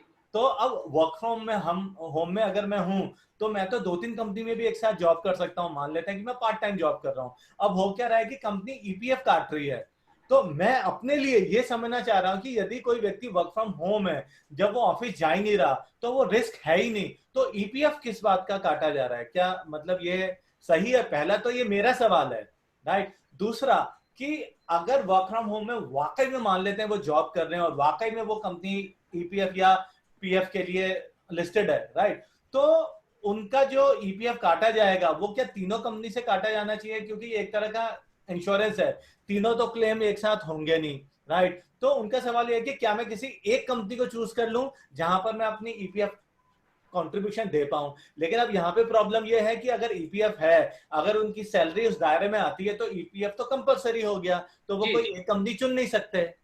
तो इसके बारे में आप क्या जवाब देना चाहेंगे? देखिए, आपका जो सवाल है कि अगर कोई वर्क होम कर रहा है और उसका 4 कंपनी का काम है और चारों जगह उसका ईपीएफ कट रहा है, तो उस केस में वो क्या एक ही जगह ईपीएफ कटवा सकता है? ऐसा नहीं है। नेचुरल बात है, सबसे पहली बात कि वो चारों जगह उसका ईपीएफ कटेगा और वो चारों जगह ईपीएफ में जो पैसा जा रहा है वो एक तरह का आपका सेविंग है, वो लॉन्ग टर्म सेविंग है, वो आपको रिटर्न होना है, आज नहीं तो कल होना है, बट वो रिटायरमेंट प्रोडक्ट है। मतलब जब आप जॉब छोड़ते हैं मजबूरी में या आप रिटायर होते हैं, उसी केस में वो पैसा आपको मिलेगा। नहीं तो जब पीएफ निकलवाने जाएंगे उस केस में तो कुछ नहीं आएगा, अरे तुम्हारे पास 4 कंपनी का पीएफ कहां से आ गया? क्योंकि जनरली ये होता नहीं है नॉर्मल लाइफ में। ऐसा नहीं है, देखो ईपीएफ का एक अकाउंट होता है सेपरेट, मैं आपको यहाँ पे बता दूं, ईपीएफ अकाउंट एक ही होता है। वो तो है वो अकाउंट में ही ट्रांसफर हो जाते हैं जहां भी आप काम कर रहे हो। नहीं, लेकिन ऐसा भी तो हो सकता है ना कि ये कोई फॉर्म 10 या कुछ फॉर्म होता है जिसको फिल कर दें तो वो कंपनी इनका ईपीएफ नहीं काटती। यहाँ पे आप ये कह सकते हो कि ईपीएफ काटेगी भी तो वो कंट्रीब्यूशन वहीं का वहीं हो जाएगा, उसके एक सेपरेट अकाउंट होता है ईपीएफ का।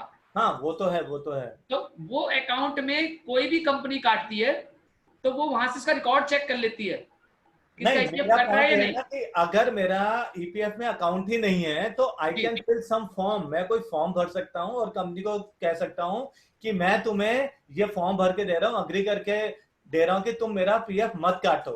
ऐसा मतलब प्रावधान है। हाँ, अगर इनके पास पहले से नहीं है अकाउंट तब तो ठीक है, अगर है तो फिर मेरे विचार से सब जगह इनको पीएफ कटवाना ही पड़ेगा। बिल्कुल, मैं आपको बता रहा हूँ, ईपीएफ का अकाउंट नंबर होता है, ऑनलाइन होता है ये। हाँ, ईपीएफ का एक सेपरेट अकाउंट नंबर मिलता है जिसमें ईपीएफ भी कटता है और एसआई भी कटती है। हाँ, बिल्कुल दोनों के अपने अकाउंट नंबर होते हैं और वो अकाउंट नंबर जब आप नई कंपनी में देते हैं तो नई कंपनी में हमें वो अकाउंट नंबर देना पड़ता है कि भाई मेरा यहाँ पे ईपीएफ कट रहा है, तो वो कंपनी उसी अकाउंट में आपका ईपीएफ डालती है। और यदि पहले से कट रहा है तो फिर वो कंपनी डिसाइड करती है कि इसका ईपीएफ काटा जाए या ना काटा जाए। और जाता वो सेपरेट एक ही अकाउंट में, ईपीएफ के कोई 2 अकाउंट नहीं होते।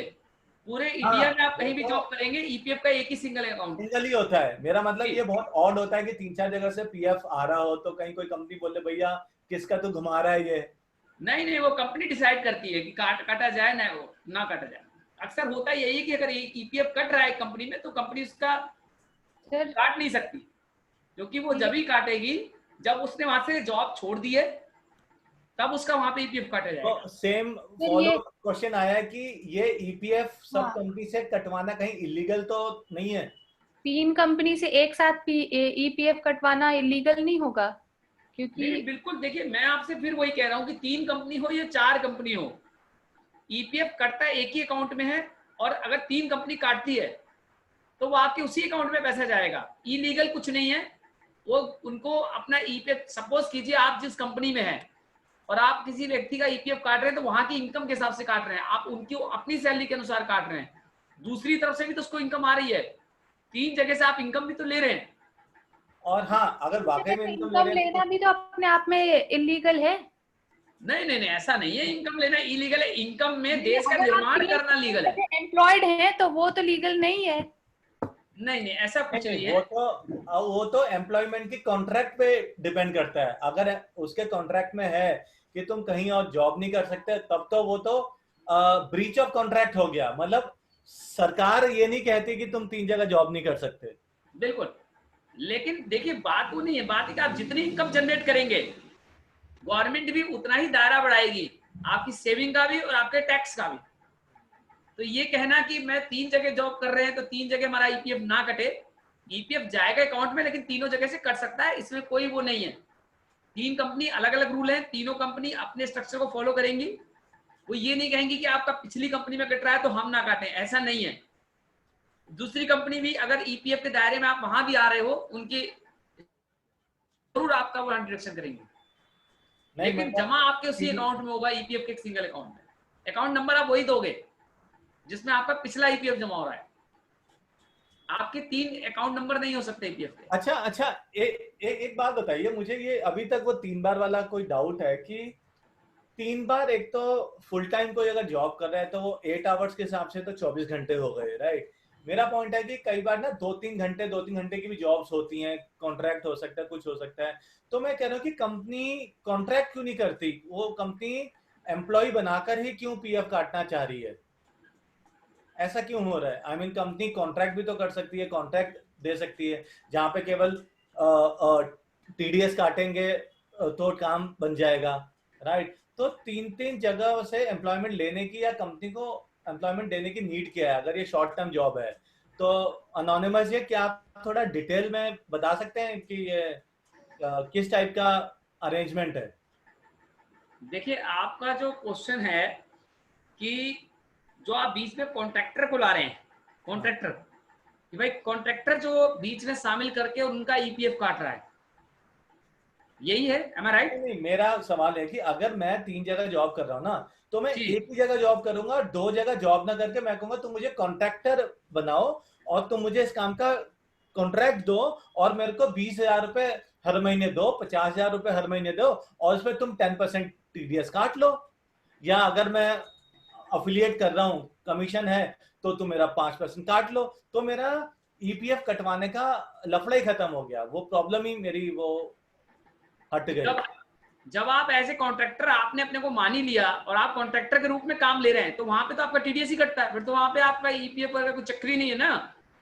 और वहां पे आप टीडीएस कटवाएंगे और फिर जो भी आपका कमीशन होगा उसके ऊपर आप दे देंगे टीडीएस। हाँ, और एम्प्लॉय बनने में ये भी प्रॉब्लम है, कोई अगर 3 जगह एम्प्लॉय है तो उसकी हिम्मत है कि जैसे, क्योंकि कॉन्ट्रैक्ट होता है बहुत जगह कि तुम कहीं और जॉब नहीं कर सकते, या मतलब जो भी है, राइट। तो वो तो अनोनिमस ही समझा सकते हैं कि ये क्या केस है। एम्प्लॉइज पर्सन एक फंसा हुआ प्राणी होता है कि वो अगर किसी कंपनी में गया तो उसको जो उसका काटा जाएगा वो उसका कटना ही है उसे। लेकिन कॉन्ट्रैक्टर यहाँ पे सेफ होता है इस जोन में, वो अपना ईपीएफ भी मना कर सकता है, वो अपना टीडीएस कटवा के लास्ट में उसका रिफंड भी ले लेता है रिटर्न में। हाँ, एम्प्लॉय के केस में रिफंड नहीं हो सकता। एम्प्लॉय के केस में टीडीएस का रिफंड होता है, बहुत कम चांस है, रेयर है। मेरा मतलब है कि कंपनी काट ही लेती है, उतनी इनकम हो ही जाती है, टैक्स चले ही जाता है। बिल्कुल, लास्ट में अगर रिटर्न फाइल करे तो उसका रिफंड ले भी सकता है, ऐसा नहीं है। टीडीएस का रिफंड तो हर कोई ले सकता है, बशर्ते यह है कि कॉन्ट्रैक्टर अपना टाइम टू टाइम लेता रहता है। एम्प्लॉइज अगर लेता है तो ठीक है, अगर रिटर्न फाइल नहीं करता है तो उसे टीडीएस का रिफंड नहीं मिलेगा। तो टीडीएस रिफंड उसी को मिलता है जो अपनी आईटीआर फाइल करता है। बट एम्प्लॉइज मोस्टली क्या करते हैं कि अपना टीडीएस तो कटवा लेते हैं, फिर जॉब छोड़ के दूसरी कंपनी चले जाते हैं और अपना रिटर्न फाइल नहीं करते, तो वहां पे उनको टीडीएस का रिफंड नहीं मिल पाता, वो उनका लॉस होता है। तो टीडीएस का यदि रिटर्न लेना है तो टीडीएस के साल के एंड में आईटीआर जरूर फाइल करनी चाहिए।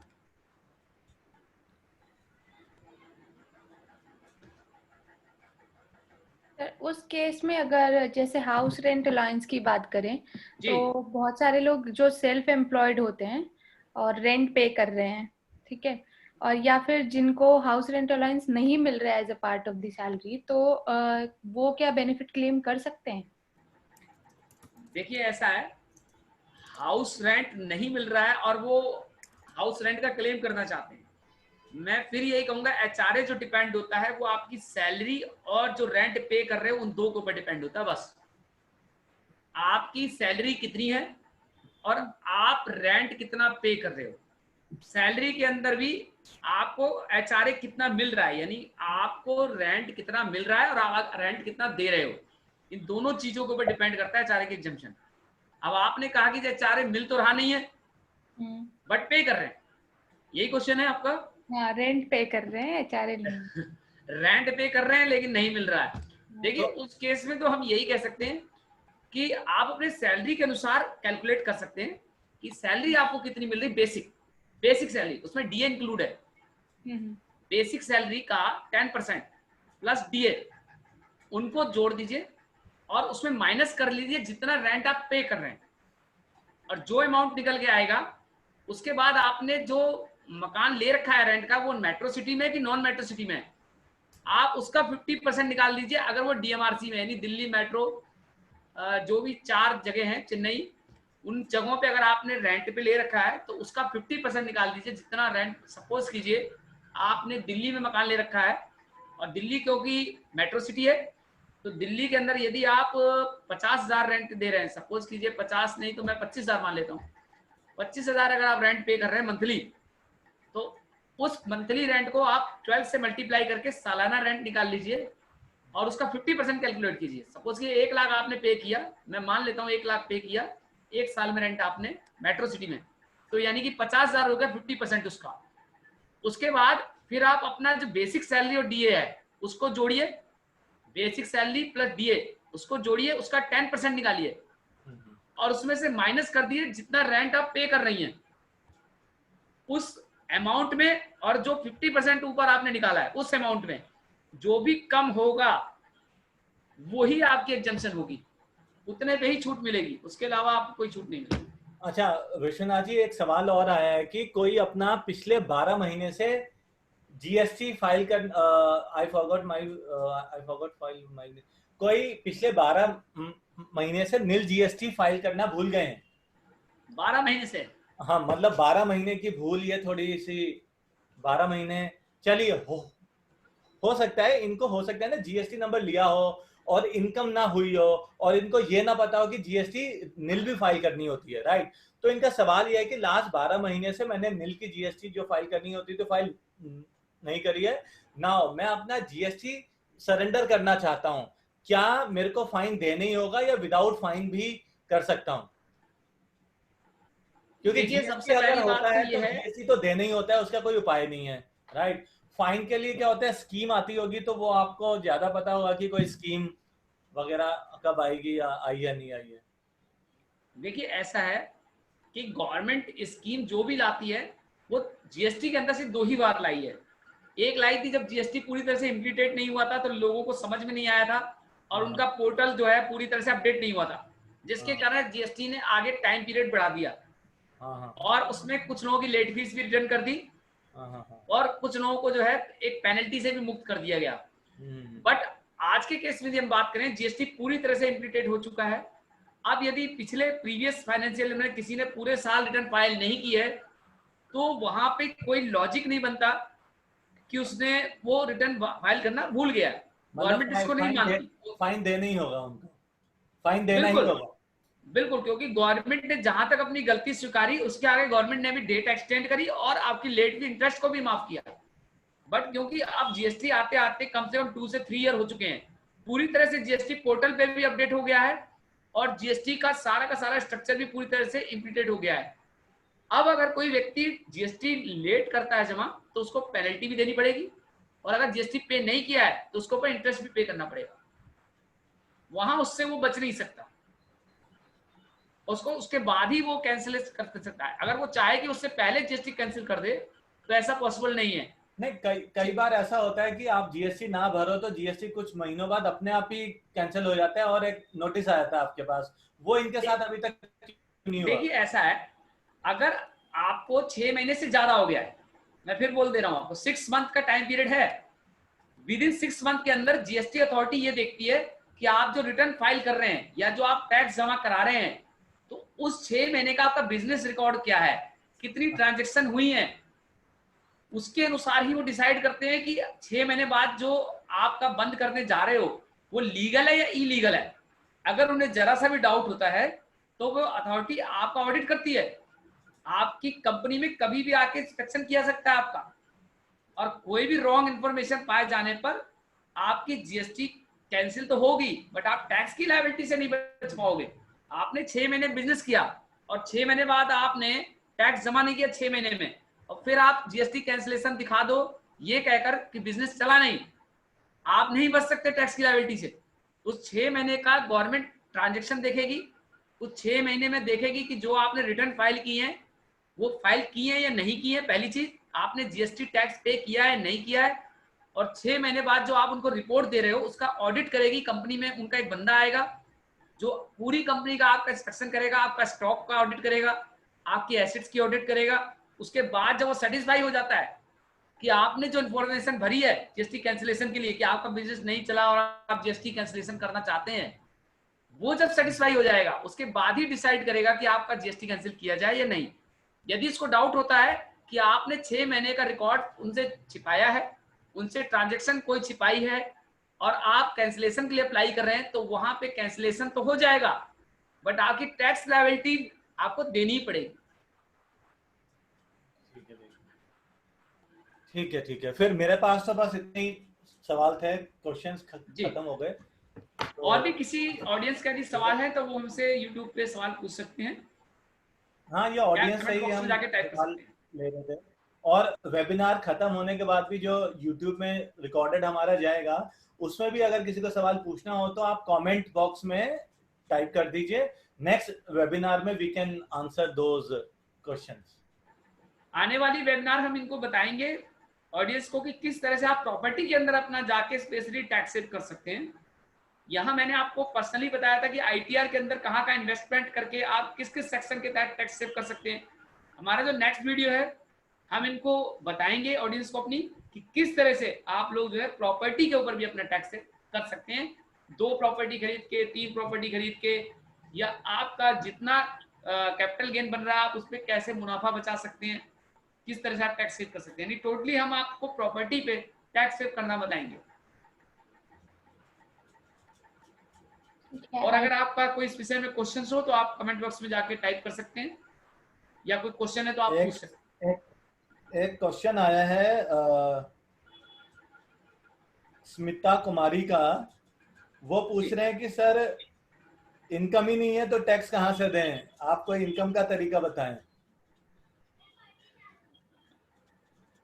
सर इनकम के तरीके नहीं होते, इनकम जनरेट की जाती है अपने जो भी आपका स्किल है, आप अपने स्किल से अपनी इनकम को जनरेट कीजिए। क्योंकि हमारे प्रधानमंत्री का एक टिप्स है, मेक इन इंडिया और आत्मनिर्भर, सेल्फ डिपेंड बने। अपने माइंड को आप कह सकते हैं कि यूज करें और अधिक से अधिक इनकम जनरेट करने के आप वेज खुद ढूंढे अपने स्किल्स के थ्रू। जो आपके अंदर स्किल्स हैं, आप ये दूसरे से सलाह ना लें कि इनकम कैसे जनरेट करें, क्योंकि इनकम जनरेट अचानक नहीं होगी। आपकी कोई स्किल्स होगी जो इनकम को जनरेट करेगी। अब वो स्किल्स कौन सी है उसको आप पहचानें और आत्मनिर्भर बनने की कोशिश करें। बजाय आप नौकरी जॉब की तरफ जाने के, आप अपनी स्किल्स को डेवलप करें और तभी आप अपनी इनकम देखेंगे कि अपने आप जनरेट होगी। उसमें आपको कुछ सोचने की जरूरत ही नहीं पड़ेगी वहां पे इनकम कैसे जनरेट हो। ये एक लॉजिकल क्वेश्चन नहीं है। ये आप यदि पूछ रहे हैं ऐसा, तो मुझे नहीं कुछ ऐसा लगता कि ये कोई क्वेश्चन है, क्योंकि जब तक मेरे अंदर कोई स्किल नहीं है तो नेचुरल है इनकम मैं किसी दूसरे की चुरा के तो जनरेट करूंगा नहीं। या मैंने कोई डकैती करनी है तो मैंने वहां से इनकम जनरेट करनी है, मैंने कोई रॉन्ग वे तो अपनाना नहीं है। मैंने कोई नौकरी करके तो केवल हमेशा ऐसी इनकम जनरेट नहीं करनी जिसका स्टेबिलिटी रहे। नहीं, अब आगे बढ़ना है, ग्रोथ करनी है तो स्किल को डेवलप करना पड़ेगा और वहां इनकम जनरेट। अब डकैती से याद आया, मान लेते हैं कोई डकैत चोर जो होते हैं जिनकी इनकम कैश में होती है, आई मीन जो चुराते हैं, और वो अगर देश की सेवा करना चाहें और टैक्स में भाग लेना चाहें तो उनके लिए कोई टैक्स जमा कैसे करवा सकते हैं वो? देखिए, जो भी पैसा वो ब्लैक मनी का ही होता है। एक तरह जो चोरी का पैसा वो ब्लैक मनी है। वो तो जिस मेहनत पैसे की करके जानकारी चोरी गवर्नमेंट को करती नहीं है वो ब्लैक मनी है।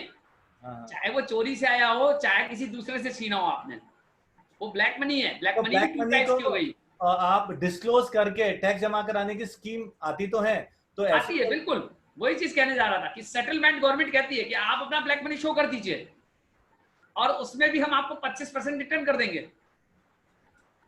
मतलब 1 लाख अगर आपने शो कर दिया कि मेरी ये इनकम है जिसका रिकॉर्ड नहीं है, कोई पेपर वर्क नहीं है, ये 1 लाख का इनकम मैंने की है, इसका कोई पेपर वर्क दे नहीं सकता, तो गवर्नमेंट कहती है ठीक है 25,000 आप लीजिए, उसमें से 75,000 जमा करा दीजिए। होता यही है, कुछ ना कुछ उसमें भी आपको गवर्नमेंट वापस कर देती है एज ए गिफ्ट। तो उनको इनकम सोर्स नहीं बताना होता कि ये इनकम कहाँ से आई है? देखिए, इनकम सोर्स नहीं बताना होता उसमें। इनकम सोर्स तो जब होगी जब इनकम जनरेट होगी। वो तो इनकम जनरेट नहीं हुई है सर, गवर्नमेंट की निगाह में वो इनकम नहीं है। आपने सपोज कीजिए 2 लाख इनकम जनरेट की, मान लीजिए आपकी इनकम 2 लाख की हुई, गवर्नमेंट को शो आपने 1 लाख की इनकम करी, तो गवर्नमेंट इनकम 1 ही लाख की मानेगी आपकी।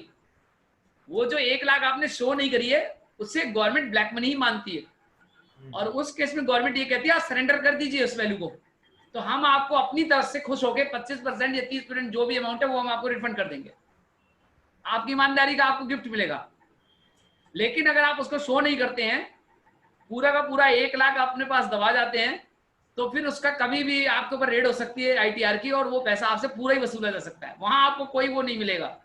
अच्छा, एक क्वेश्चन और आया है, ये अपने डोमेन नेम ना फॉरेन कंट्री में बेचते थे, ठीक है ना, तो होता क्या है कि GST का क्लेम लेने के लिए बैंक से वो FIRC की नीड होती है RCM के तहत, राइट। तो बैंक वाले कह रहे हैं कि वो डॉक्यूमेंट हमने बंद कर दिया है, तो उसकी जगह वो क्रेडिट एडवाइस कॉपी दे रहे हैं कुछ, तो क्या सिर्फ ये GST क्लेम के लिए इनफ है या FIRC की कॉपी ही लेनी होगी उनको?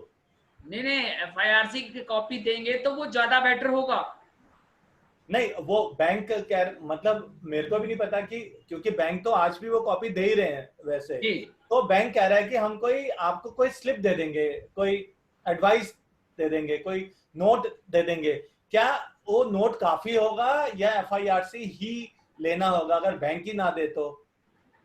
नहीं, ऐसा नहीं है। देखिए, बैंक जो स्लिप देगा उस स्लिप के आधार पे भी आप कर सकते हैं।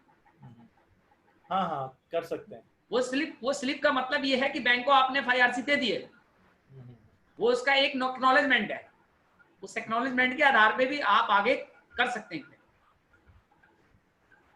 वो भी आपका एक प्लस पॉइंट है। लेकिन बैंक में आप जब दे चुके हैं तो ये जरूरी नहीं है कि आपको दूसरी जगह भी देनी है, वहां से एक्नॉलेजमेंट दिखा के भी हो सकता है। ठीक है। तो फिर सवाल खत्म हो चुके हैं, दिव्या हम रैप अप कर सकते हैं। आप सभी लोगों का YouTube पे स्वागत है, और भी अगर नेक्स्ट हमारे वीडियो देखना जरूर बिल्कुल मत भूलिएगा, क्योंकि हमारे आने वाले वीडियो और भी इंटरेस्टिंग हुए, अलग अलग नए टॉपिक्स के ऊपर। और मेरी सभी ऑडियंस से अपील है, कोई अगर क्वेश्चन अभी भी आपका बाकी है तो आप कमेंट बॉक्स में जाके टाइप कर सकते हैं, हम आने वाले वीडियो में उसके भी जवाब आपको जरूर देंगे। ठीक है, थैंक यू गाइस। YouTube पे सभी लोगों का स्वागत है। हाय जय, थैंक यू सर, आप सभी को आज का बहुत बहुत नमस्कार, good night. Thank you sir. और हम ये PPT आपको जल्दी से कमेंट बॉक्स में इसका लिंक शेयर कर देंगे, आप ये PPT भी वहां से डाउनलोड कर सकते हैं, और जल्दी हम नए टॉपिक के साथ आएंगे YouTube पे, और इसके बारे में हम आपको पहले से नोटिफाई कर देंगे। इसके अलावा अगर आपका कोई भी क्वेश्चन हो तो आप कमेंट सेक्शन में टाइप कर सकते हैं। And thank you everyone for watching. Thanks a lot, good night.